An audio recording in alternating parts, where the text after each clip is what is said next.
This is the Marketing Podcast Network. Welcome to Uncorking a Story, the podcast that introduces you to the rich world of storytellers who share their personal journeys, creative processes, and the stories behind their stories, one conversation at a time. I'm your host, Mike Carlin, and I'm thrilled to be part of your writing journey. If you're an aspiring writer, a literary enthusiast, or simply someone who believes in the transformative power of words, you've come to the right place. Every week, we'll pop the cork on the world of successful storytellers and give you a healthy pour of inspiration, insight, and empowerment. My mission is to help writers like you realize your full potential through the transformative and therapeutic power of writing.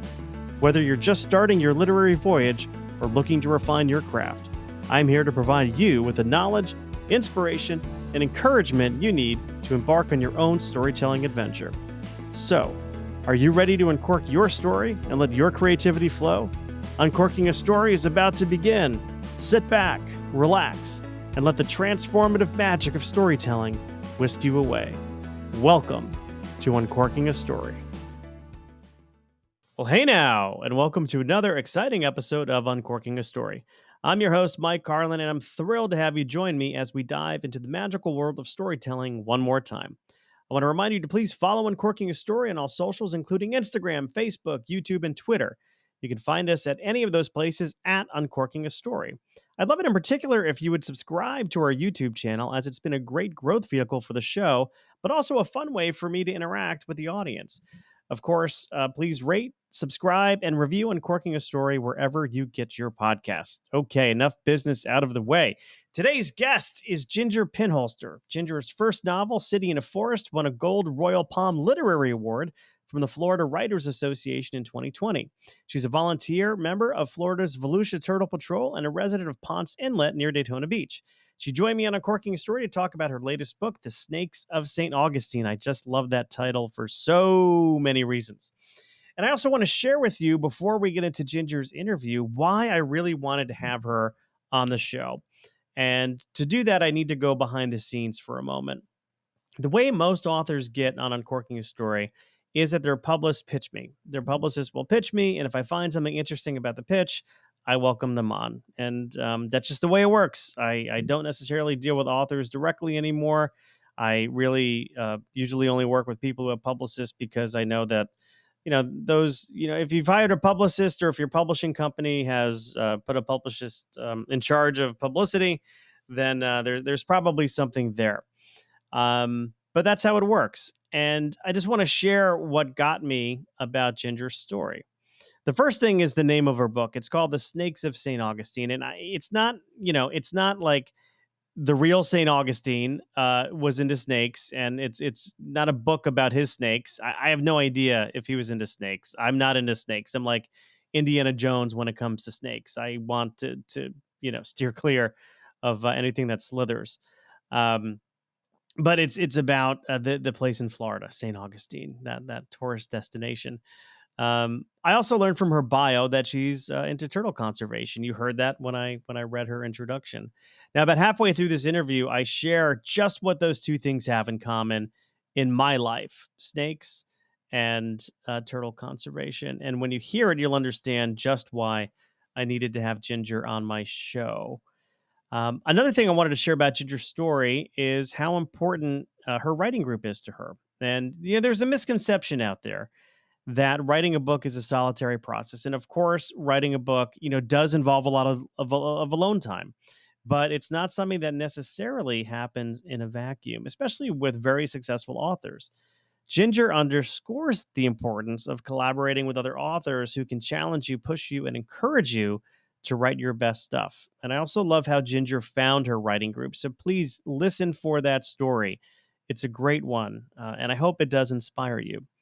I want to remind you that my goal through this podcast is to help make you a better writer, no matter where you are on your writing journey. And that's your lesson for today. Research and find a writing group. You will not regret it. Now, let's uncork Ginger's story. Welcome to Uncorking a Story, Ginger Pinholster. Thank you so much for having me. It's quite an honor. Oh, it's the honor is absolutely all mine, Ginger. But I'm curious. I always like to begin from the very beginning of a writer's story. So tell me, where does your story as an author begin, Ginger? Well, what I always like to say is that good writing begins with voracious reading. There's a great quote I love by the author Lisa C., and she says, "Read 1,000 books and your words will flow like a river." And so that's pretty much how it began. For me, I was addicted to reading as a kid, and in particular, the Nancy Drew mystery series, because she was a smart girl who was solving problems, and she had kind of the same hair color as me. So I love to read those books. And so the first few things that I wrote were, let's just say, highly derivative of the Nancy Drew mystery series. Things like a girl is having to save the town from a ghost and that sort of thing. And so from there, I just, continued to try and work on the craft pretty deliberately and wound up going to Eckerd College here in Florida to their creative writing program, where I studied with the poet Peter Meinke and the novelist Sterling Watson. And then my life began, and I started going to a day job for many years and didn't get to graduate school until I was in middle age and went to Queen's University of Charlotte to their MFA program. And at that point, I wrote the basis for my first novel, City in a Forest. So what was that day job? I worked for about 20 years in Washington, D.C. as their chief communications officer for a nonprofit that publishes the journal Science. And so it was science writing, science communication primarily. So you were kind of adjacent to the field that you eventually wanted to be in terms of writing. I mean, communications. I'm sure you had to do a fair amount of writing for that gig. Maybe it wasn't the writing that you felt called to do on a deeper level, but it was at least adjacent. It's not like you were working Exactly. as an accountant or something. Right, that's true. And I would say science writing is a little bit like creative writing in that you're sort of trying to solve a puzzle a lot of times if you're trying to decipher someone's peer reviewed research paper so that it's accessible and understandable to a lay reader. That's a little bit like sort of trying to solve a plot twist in a novel. Sure. It's a puzzle, if you will. So that helped to set me up. And I had a wonderful, wonderful mentor at that organization, the AAAS, Dr. Alan Leshner. And he was one who said, you need to get your graduate degree. You need to go ahead and continue growing. And I think it's wonderful when we have good people in our lives like that who sort of egg us on a little bit. Yeah, we all need mentors, especially as writers. I think it's incredibly important. Not only to have somebody who's encouraging you to follow a dream or recognizes something in you that needs a little bit of water and sunshine, but who can show you the way a little bit too. I think mentors are extremely important and sometimes few and far between. Absolutely. I've been very fortunate. And I would say to writers who are aspiring, if you don't have one yet, look around you and see who you admire and reach out to them for support. So I have to ask Ginger, are you a Florida native? I'm not. I was raised in Atlanta, Georgia, before it became such a huge city. It was still kind of a big, small town at that point. And I came to college undergraduate in Florida. Spent most of my adult life in DC, a little short stint in Delaware, and then back down the East Coast to Florida again, finally. There you go, So coming back. I've been here to university in Daytona Beach in Bree-Riddle for the last 7 years or so, also doing writing for them. Yeah, very, very good. That was one of the schools that I was investigating when I was in high school. I wanted to be a pilot, Oh, oh, good for and, you.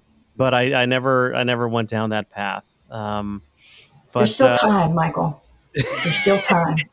well, it's what I say. So I've got 3 kids. We have triplets. They are finishing college right now, so they'll be done this May. Good Lord willing, and the creek don't rise. They'll be done in May, and that's when I say I can take. When they're done, then I can start something else again. Yes, So I have a yes, few things of what that might be. So, your next adventures. Well, congratulations on getting 3 kids through school. well, it's, I like to say like we're at like maybe the 30-yard line right now at this point in time. So You, when you they still all, look you still look so youthful though. It's well, it's Ponce. I used to work on the Ponce brand when I worked at Unilever, so I just, use really that. It just, I mean, the okay. years come off when you use that stuff. It's just, Okay. Good to know. well, I want to talk about, we certainly want to talk about Snakes of St. Augustine. I do want to talk about the first novel, though, because I'm curious as to what your journey was with that. And then what sort of prompted you to start writing it. Right. Okay. So the first book was Sitting in a Forest. And as I said, it's a permutation of my graduate school thesis, basically. And it's set in Atlanta. So it's sort of my homage to my hometown. And the basic plot is that 2 women who have childhood connections are fighting to save this pristine, sort of magical forest that's hidden in the heart of the city. But there's an unscrupulous developer who is threatening to flatten Silver Park. So these women have to um, overcome him as an obstacle. And I guess what I worked on mainly in that book was the setting. So I tried to make the setting as immersive as possible, so that the reader would imagine that forest, imagine walking through it, the leaves crackling under their feet, the smells, the sounds, and everything. And I think a lot of Southern fiction authors do this. I'm not exactly sure why, but perhaps it's because we want to preserve those cherished childhood places, at least in our mind's eye. Atlanta, it's sort of a little interesting factoid. When I was a teenager in the 1970s, Atlanta, for a short period of time, was the fastest growing urban settlement on the planet. And so you could really see in real time the tree canopy disappearing.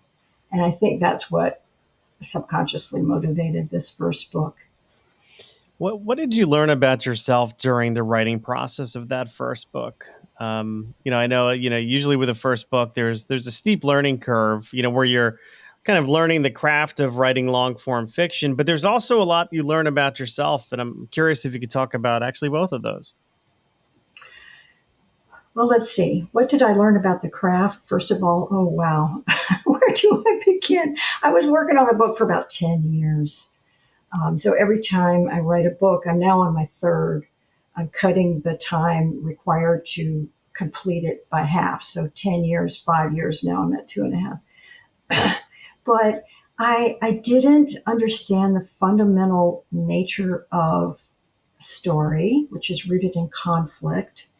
I didn't understand that your protagonist needs to have something that they urgently want and will do anything to get, because that motivation drives the plot, drives the story. And once I got that, then it became so much easier. But then I also realized that this outline that I had carefully prepared in advance had nothing to do with my protagonist's motivation. So I had to really start all over. The book started off with a protagonist who had 3 sisters, which I do in real life. They were all killed off during revisions, so that it was a much cleaner, easier to follow story. And as far as what I learned about myself, I would just say that I learned that I am a really flowery writer, and that was something I had to overcome. So too many metaphors, too many similes, too much description. Yes, I'm trying to make this an immersive setting, but you can get carried away. And I think you'll see that in this graduate thesis effort. Yeah. Does that answer your question? It absolutely answers my question. Absolutely answers my question. Thank you very much for that. And I appreciate you sort of addressing part of your response to aspiring authors, because there are a number of aspiring authors who listen to this, and I try to make this a masterclass for I mean, really anybody who's interested in writing, but those who are sort of early in the game, so to speak. I think don't give up. That's the main thing. Don't give up. It's such a long journey. It really, really is. Yeah, in that ways, it's much more. I always like to say it's a marathon, not a sprint. That's Um, right. Exactly right. And I think this concept of talent, you have to have talent to be an author, is so harmful because there are a lot of fresh, diverse voices out there who don't get to go to an MFA program, and really they don't realize it's just a craft, like carpentry, like playing the guitar or the piano. You have to learn the techniques and the elements and practice. That's really all it is. Nothing to do with some innate ability, yeah, in my opinion. In I, my I, opinion. I use the like a running analogy because if any I believe anybody can run a marathon. All it takes is commitment, persistence, and then carving out a little bit of time every day just to build up your fitness level, and even more important than building up like your physical fitness is building up your mental fitness. Right. And you don't necessarily say I'm going to run a marathon and then go out and run a marathon. You start off with walking and then walk running, and then maybe you build up to running a 5K and a 10K and a half marathon. But you don't set out with the trying to achieve your ultimate goal right away. I think the same thing is true with writing. Don't necessarily set out to write that 75, 85, $100,000 word 100,000 word manuscript, Yeah. as your first goal. Start with an article, start with an essay, start with a short story, and build up your writing muscles. Build up your That's right. writing fitness, and that'll serve you Yes. well. Yes, and make contacts in the writing community. I can't say enough about the importance of my writing group, particularly with Snakes of St. Augustine, the second novel. If it weren't for them, I would never have gotten through the muddy middle. I did get stuck in the middle, as a lot of authors do. And without that group asking me questions, asking me, what if this happened? What if that were to happen? I would not have been able to continue, I don't think. So make contacts. And that's where being vulnerable really comes into play, because you're exposing your early work to people. And not everything, and hopefully at that stage not everything is glowing praise, because it shouldn't be. That's right. People should be pushing you if they're really interested in your story and you. They should be pushing you a little bit more, and you have to be open to that, and you have to be open to criticism, because it's going to come. It's Oh, either going to yes, come early on and make it better, or it's going to come much later on in the form of a review, and it might take a little wind out of your sails. So, absolutely. Yes. It's not just a cheerleading group, but really a critique group. how did you find your writing group? I, after I published City in a Forest, I was trying to get the local newspaper to write about it. Of course, I was trying to generate some PR for myself. And I couldn't get the local newspaper to respond to my emails. So I went over there with a copy for the managing editor at the time, and left it with the receptionist with a little handwritten note. And he called me and said, "This is great. And by the way, we have a writing group and we need someone to fill up a vacant seat." So I went to the first meeting of it and just really hit it off with this particular group of folks. That's great. Serendipity, in other words. Yeah, well, there are. I believe that the more and more days I spend here on this planet, I believe in that there are no such thing as coincidences, and That's right. and we are given Yeah. opportunities. And Yes. kudos to you for taking that. One of the folks in the writing group was Jenny Aaron Smith, who wrote a wonderful book called Stolen World, a nonfiction book about reptile trafficking, basically, in the 80s, I think. And so she knew about snakes. So that was quite fortuitous as well, as I was writing Snakes of St. Augustine. Well, speaking of Snakes of St. Augustine, what can you share with us about your latest book? Okay, well, I like to describe it as an unconventional love story served up with a large side of Florida weirdness. That's my log line. And then more deeply, it's about a woman struggling to find her neurodivergent brother, while at the same time, an exhausted police officer is searching for these stolen snakes. these two storylines are going to come into collision by the middle third quarter of the book. And it's also a love story. There's a love story embedded in it. More fundamentally, it takes a look at people who are living on the margins and the importance of compassion toward those people and the value of community. One of the characters in the book, Jazz, is a community college student who is unhoused, and he has neurological difference. So he's reflecting at one point. He's watching people walk by him without making eye contact.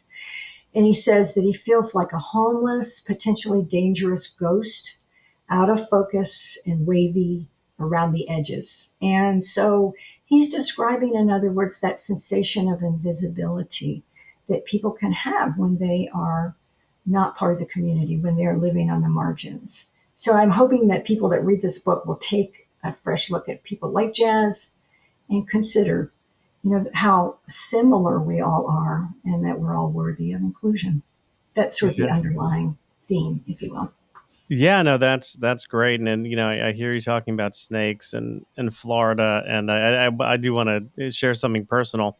So I grew up in Florida. I grew up in Plantation, Florida, and Wow. which is just west of Fort Lauderdale. So I was Yeah. born there in the 70s. I have two older siblings. They were born in New York, and my parents moved in the late 60s.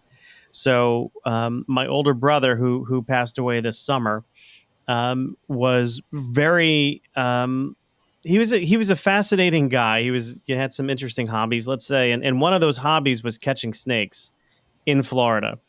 And he would catch these snakes, and he had them in like a mail bag that he kept in our shed. My father Interesting.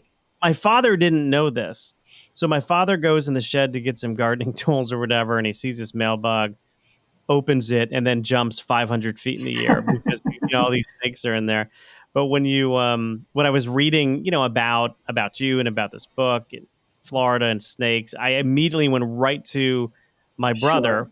Sure. And the other thing that I'll share is, and I do want you to talk about your work with turtles, because after after my brother passed away, I would spend a lot of time in this park near his house where he liked to go for walks.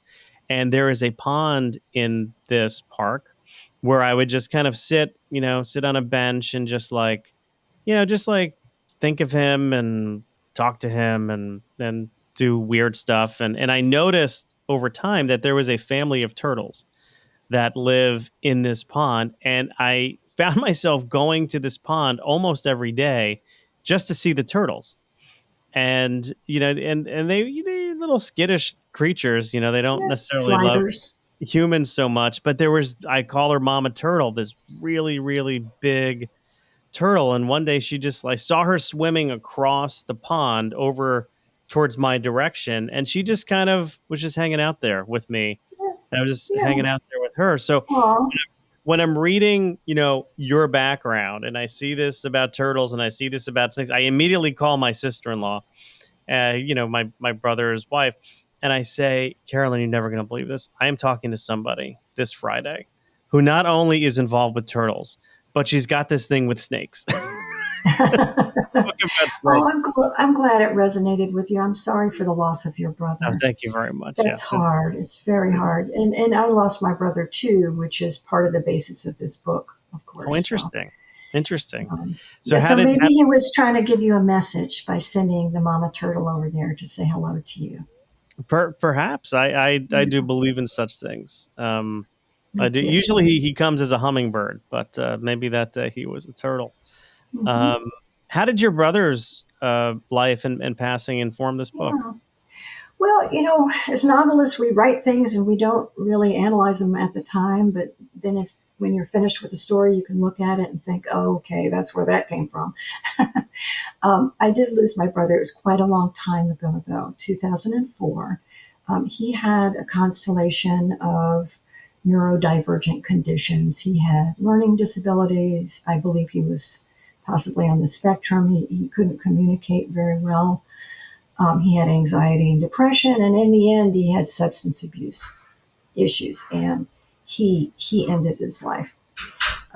So I was perhaps subconsciously thinking about him and thinking about the importance of embracing those people that are struggling like that.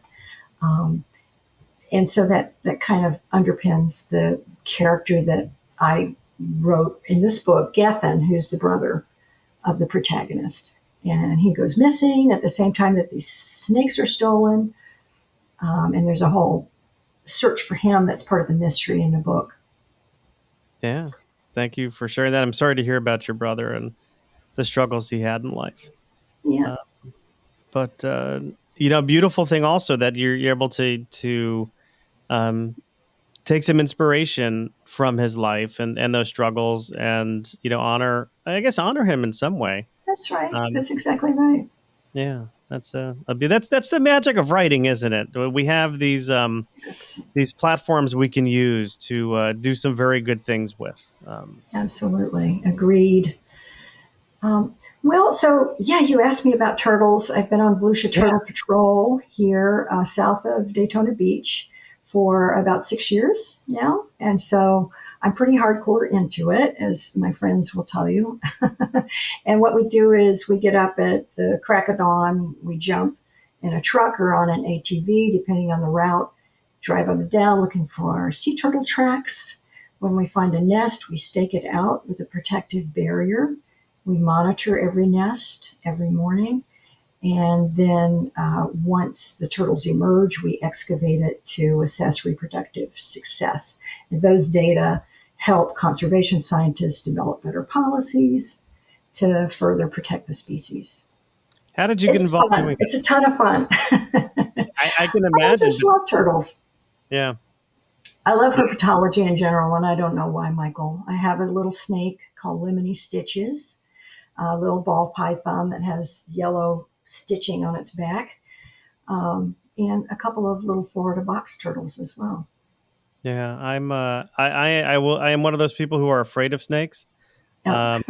I don't know if it's the Catholic upbringing or what, but they snakes as a species certainly got a bad rap.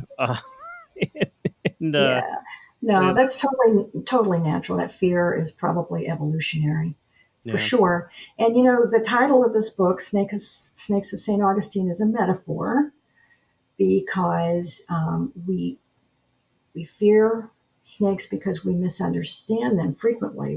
We don't know the difference between a scarlet king snake, which is harmless, and a venomous coral snake. And so we misunderstand their behavior, so we fear them.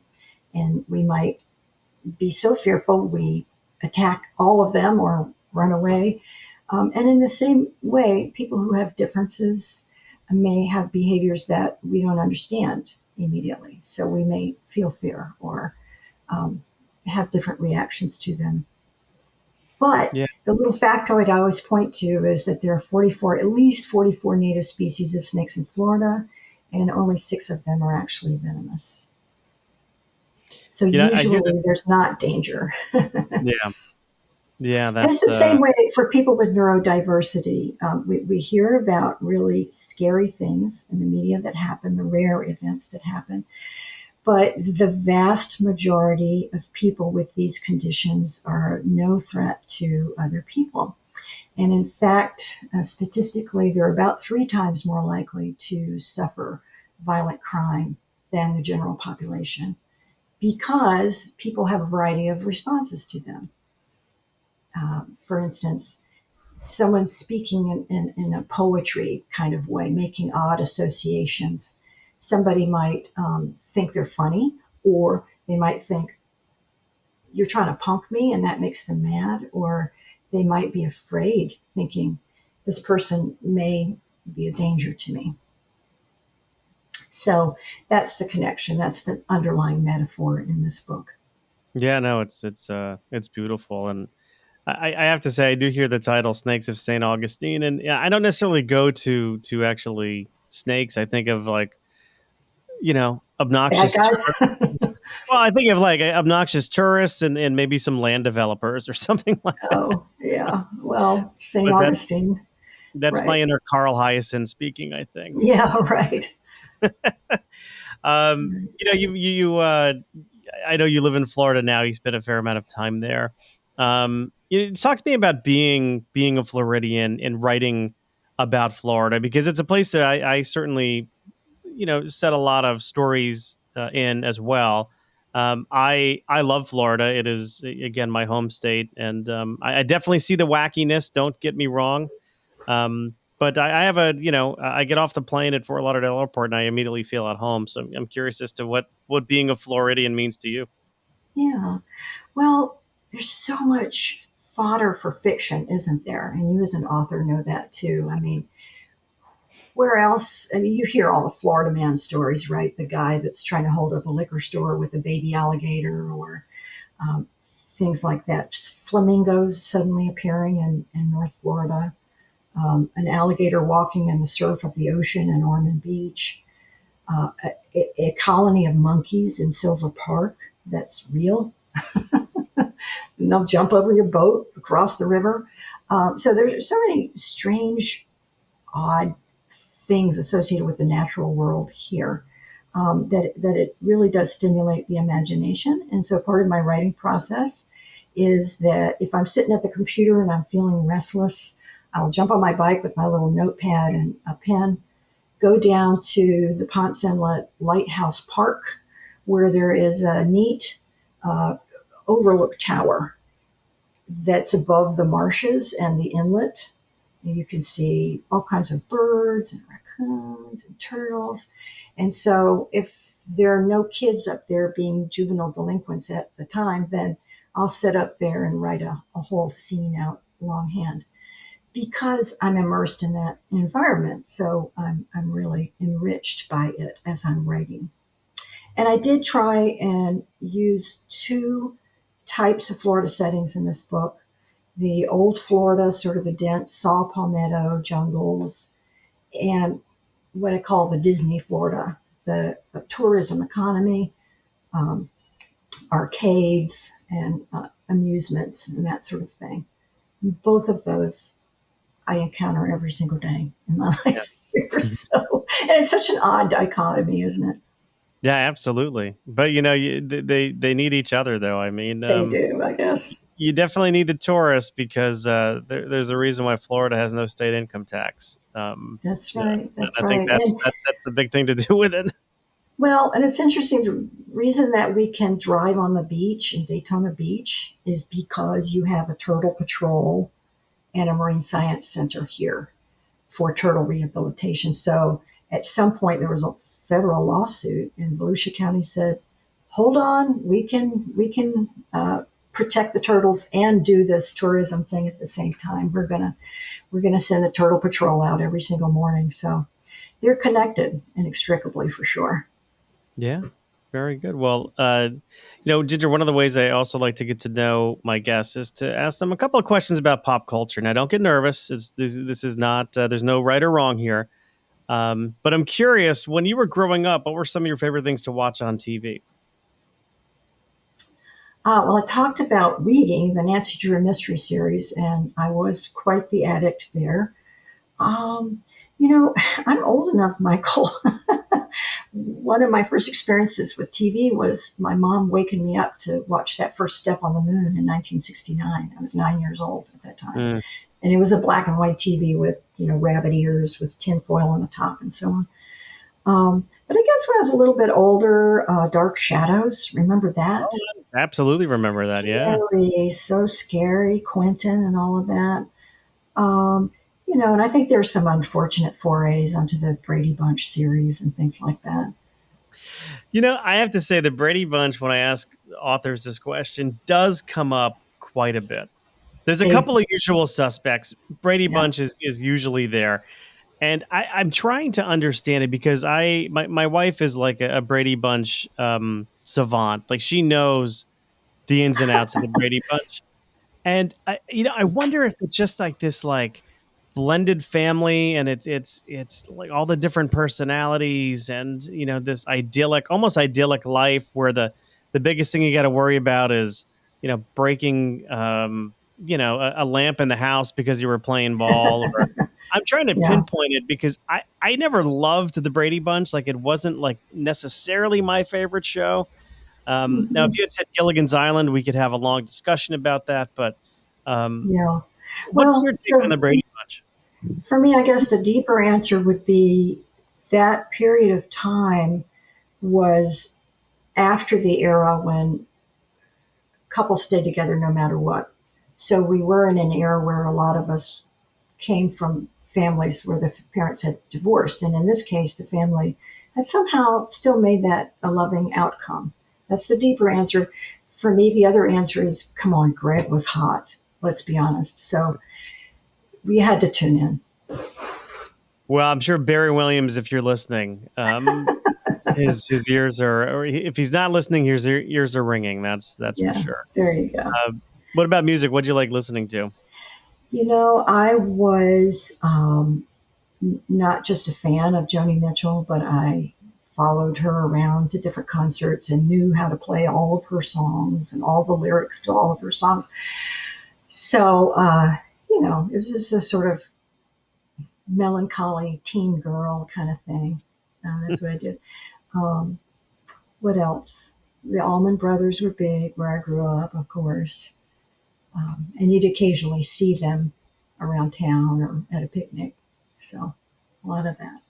Yeah, I got to see Greg Allman. Oh, God, this is probably going back 20, 25 years. He came through Connecticut. I live in a town called Stamford, and he came to our theater downtown and had this young kid with him named Derek Trucks, who was just starting out at the time, who is Mm-hmm. now like a superstar in terms of blues Right, guitar. Um, right. but man, what great Yeah. music and a huge loss. Yeah, oh, absolutely. Frank Zappa, the Winter Brothers, all those Love folks. Zappa. Love Zappa. Yeah, I was a little too young to have seen Zappa live when he was, obviously in his heyday, but he would have been somebody I would love to have seen, Yeah. or at least had a conversation with. He seemed like a Oh, fascinating, yeah. Amazing. intelligent guy, and a wonderful musician. For Wonderful sure. musician. For sure. Brilliant. In terms of writing and reading, do you have a favorite place where you like to write? I'm sitting in it right now in my little home office. But as I said, I love to go out to the marsh down at the point here, the Ponce Inlet jetty, because my imagination is not being interrupted by electronics. That's really a danger for writers. So I can be deep into my imagination, into a scene, and suddenly get a ping from my boss, someone I can't ignore. And it takes me right out of it. And so, to the extent that aspiring writers can find some place where that is not happening to them, I think it will be helpful. Yeah. What about a favorite place to read? In my room, right, sitting next to my box turtles and my little snake. I have a couple of habitats in my bedroom. So, yeah, we hang out together. And right now, I'm reading a book by Archie Carr, who is a great conservationist. Who you probably know about the Archie Carr Nature Preserve down near Melbourne, which is I've certainly heard of it. Yeah. huge turtle nesting spot.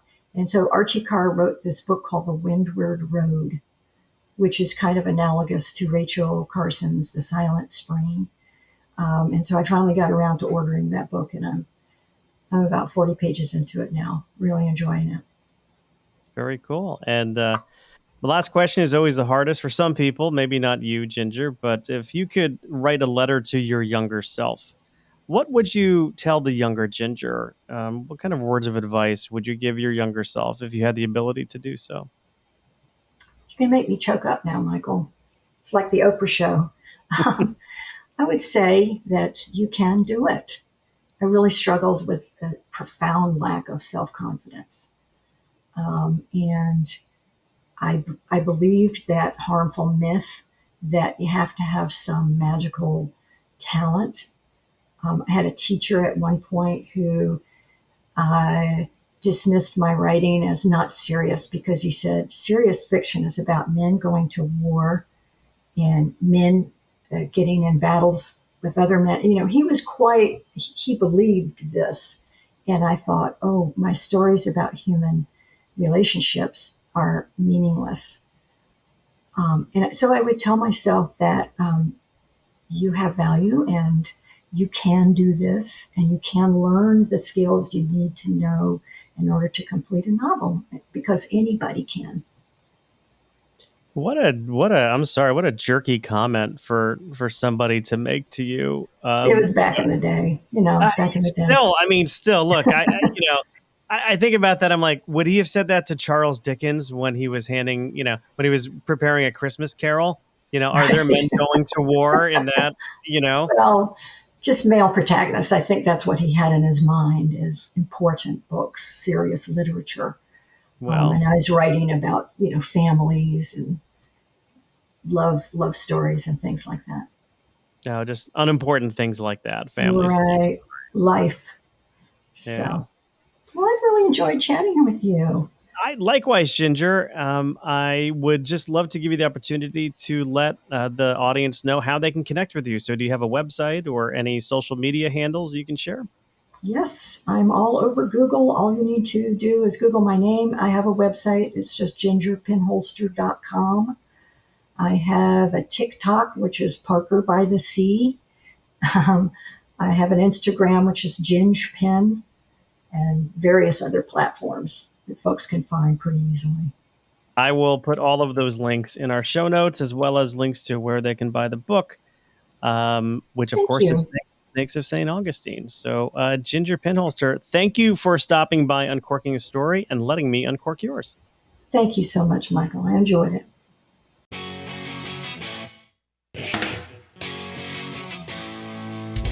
Thanks for listening to Uncorking a Story. If you'd like more information about today's guest or to find out more about Mike, go to uncorkingastory.com. If you enjoyed the show, please subscribe, rate, and review us at Apple Podcasts, Spotify, or wherever you get your podcasts. Tune in every week to hear Mike Carlin uncork a new story.